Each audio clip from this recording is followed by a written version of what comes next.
Hello, my name is Sarah, and welcome back to Simple English Podcast, the podcast made especially for beginners who want to learn English in a simple, calm, and easy way. And today we are going to explore a very big and wonderful topic, which is talking about your family.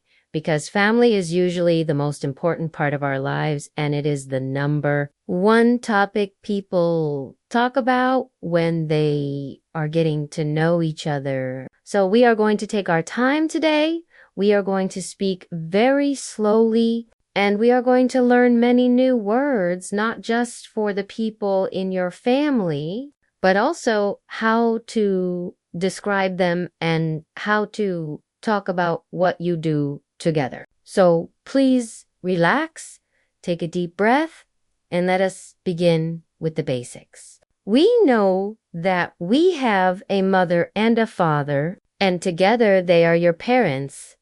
And in formal words are mom and dad. But it is also important to talk about your brothers and sisters. And there is a special word that means both brothers and sisters, and that word is siblings. So if someone asks, do you have any siblings? They are asking if you have brothers or sisters. And when we talk about siblings, we often need to say who is big and who is small. So we use the words older and younger. For example, if your brother was born before you, he is your older brother.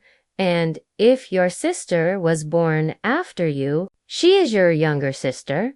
And sometimes in friendly English, we say big brother or little sister, and being the oldest or the youngest is a fun thing to share. And now let us move to a very useful part of English, which is describing what your family looks like, because people often ask, what does your father look like?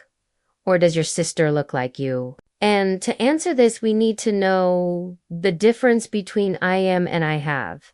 When we talk about height, we use I am. So you say my father is tall or my mother is short. And when we talk about hair and eyes, we use I. So you say my sister has long hair or my brother has brown eyes. Please remember this rule because it is very important. We do not say she is long hair. We say she has long hair, and you can practice this with your own family. You can say my mother has blue eyes and short hair, or my father has black hair and he is very tall. And this helps you paint a picture in the other person's mind. And after we talk about how they look, we should talk about their personality, which means what kind of person they are on the inside.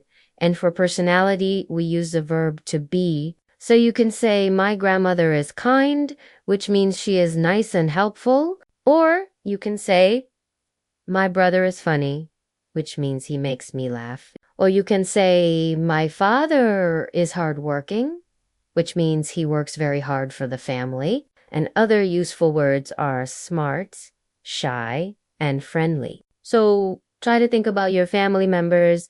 Is your sister shy? Is your uncle funny? Describing personality makes your English sound much more advanced and natural. And now let us talk about where your family lives. Because sometimes we all live in the same house and sometimes we live far apart. If you are in the same house, you say, I live with my parents. But if your family is in a different city or country, you can say, my family lives in Brazil, or my parents live in a different city. And if you miss them, you can say, I miss my family, which is a very common feeling. And when families are together, they like to do things. So let us talk about family activities. These are the things you do to have fun. For example, you can say, we eat dinner together every night. And eating together is a very special time for many families. Or you can say, we watch movies on the weekend, or we like to go to the park. And using the word we shows that you are doing it as a group.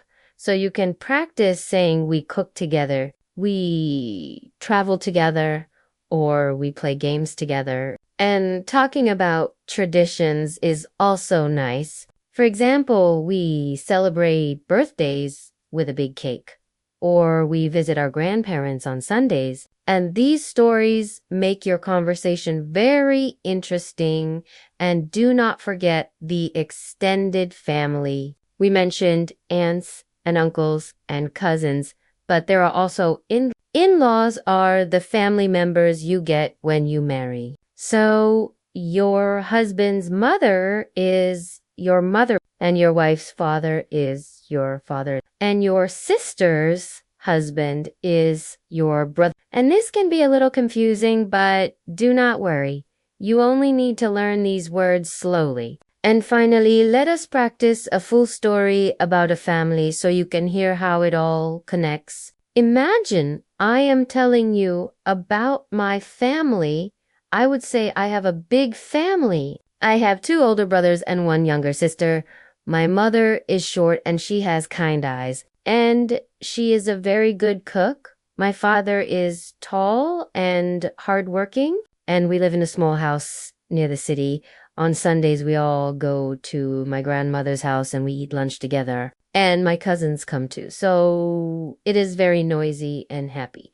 And I love my family very much. And listening to a story like that helps you understand how to use all the words we learned today. So I want you to try to tell a story about your family. You can do it alone, or you can tell a friend. Say, who is in your family? Say if they are older or younger. Describe their hair and eyes. Say if they are funny or kind. And say what you like to do together. And remember that there is no perfect family and there is no perfect English. We are all just learning and trying our best. So be patient with yourself.